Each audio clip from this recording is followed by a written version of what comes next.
Welcome back to more Scribbly Wibbly with me.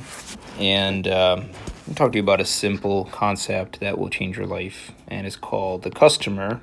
I wish I could make this bigger. Only cares about the last 5%. This is a concept that I learned visiting a company that does, $200 million a year. And they do lumber. They sell lumber to to clients, to wholesale clients. And what they talk about is quality of the last 5% is what actually determines customer success. So how does that matter in auto repair? Well, auto repair, we start with, if you don't understand how do we do this, right? We start the company with marketing. Okay, you could say marketing, you could say site selection, right? We find the building that we're going to operate out of. Okay, we buy a lot of equipment and we renovate these buildings plus renovation. And you could say you could do these in probably a different order, right? And this is probably first this, but you get what I'm saying. All of this, then you go and hire a bunch of really good people, talented people, then you train them.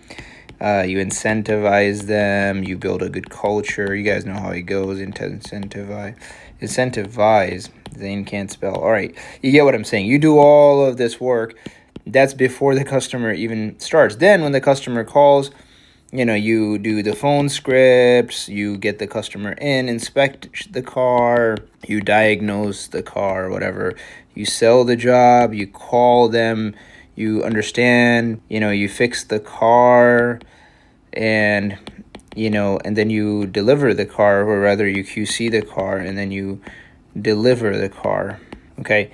And this is the whole process, more or less, that you are going to go through when you're running a repair business. And the problem with this is that if you drop the ball somewhere like here, right, this right here will ruin everything. You guys gotta understand that you cannot afford to have bad QCs. You can't have bad. This is why we do the final touch, right? So you guys gotta understand that all the customer will remember is the last 5% of the business that you did with them. And if you screw up that last 5%, they will not come back.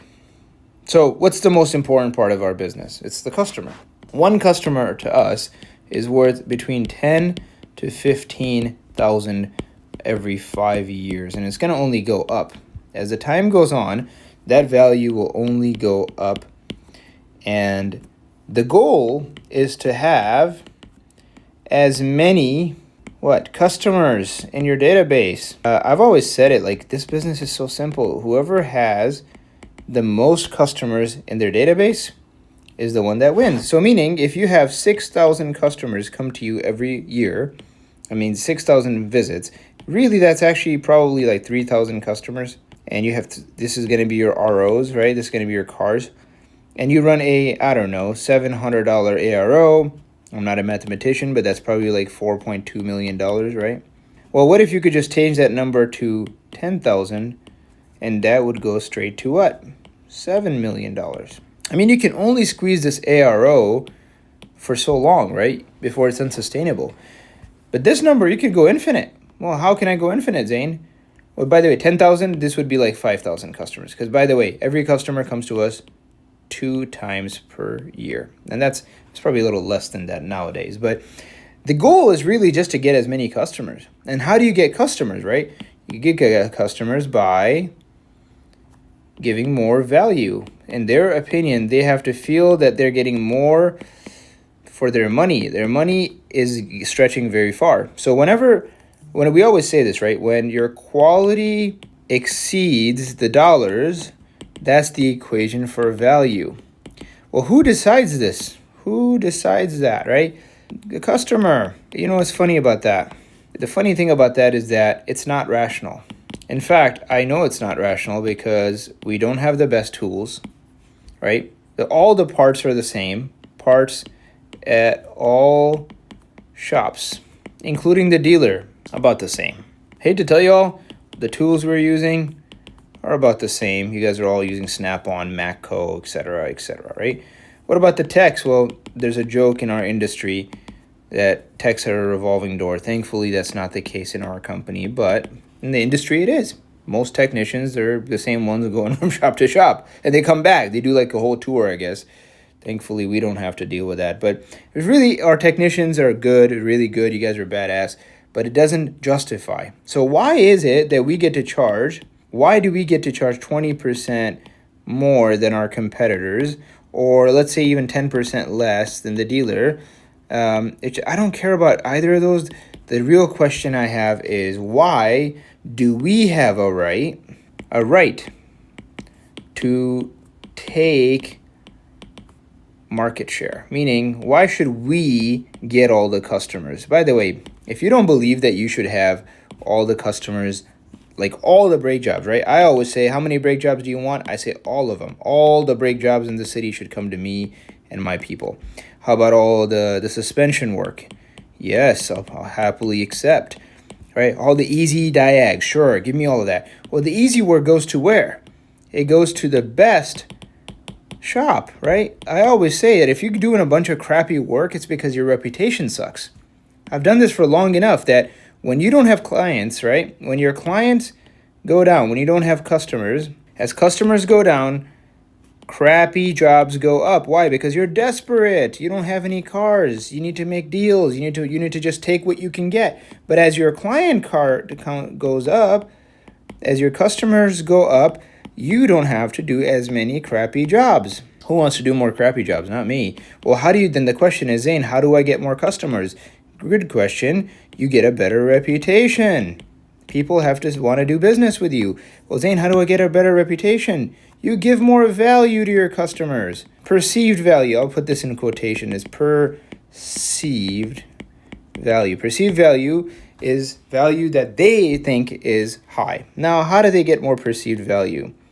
The final 5% of the job. Now, if you're in the back, you're probably like, well, that's the manager's job. No, brother. I mean, this is on everyone's final job. So if you're a technician, the last 5% of the job that you do is the most important. Okay? So if you're a tech, what should you be doing? You should be checking, verifying, cleaning the 5%. If you are a QC in charge, which by the way, your job is the most important job in our shop, right? Most important. I can't emphasize this enough. A bad QC can ruin anything. And a good QC can fix anything, because you catch anything before it leaves the door. So the last 5%, I love this. I'll tell you something else. You know that with the factory that I went to a factory where they were doing the $200 million. Every door that the craftsmen produced, they would put their stamp on it. And I wish we could stamp like the car. I don't know if that's allowed. But imagine if you put your name on it, if you're a technician or if you're a QC person and you put your name on it, right? That's pride, right? But you also know that you're not going to let a crappy car go out the door. It's a big deal, guys, right? You gotta understand that the last 5% is a huge part of our job, right? And that's, if you can pay attention to the QC, you got to clean. You should be doing that anyway. Clean, verify, right? QC people, man, you guys can save our butt or destroy our. Probably shouldn't finish that sentence. All right. Service advisor, communicate, 5%, right? The last 5% is you going into the customer and saying, hey, please help me out here. Is there anything I can do better? Did you understand everything? Always call first and never let the customer go. If they're not raving, then you lost. Raving fan equals our goal, okay? And finally, manager, you should be talking to every single customer before they leave. If you haven't seen the Final Touch video, for the love of God, watch it and understand that. Guys, Final Touch basically means it's the seal of quality. And if you do this, guys, what will happen is your customer will feel valued, because remember, it's emotional. The work in the back is done, right? That's the best part about it, is the tech did the work right.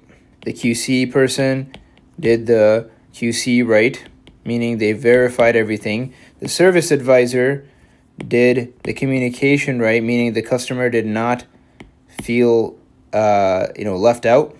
And then finally, the manager verified it and put a seal on it with the final touch. If you do that, you will have, I give you a guarantee, if everybody focuses on the last 5%, of their job, of your job. On every car, we will have, and I promise you, guarantee, you'll be the biggest shop in town. And you know where this all comes from? Prize. Who's the biggest manufacturer of automobiles in the world? Anyone want to guess? Biggest auto maker. You know who that is? Toyota. This comes from Toyota. And that tells you that it's been proven. So if it works for Toyota, it'll definitely work for us. Please, for the love of God, focus on the last 5% of your job. You'll become the biggest shop in town. And if you're again, every person should be doing this. This shouldn't just be the manager, right? This should be everybody. This should be the technician, the QC guy, service advisor, and of course the manager doing the final touch. If you do that, guys, I promise you, every one of you should be working on this 5%, because it takes a team, it takes a village.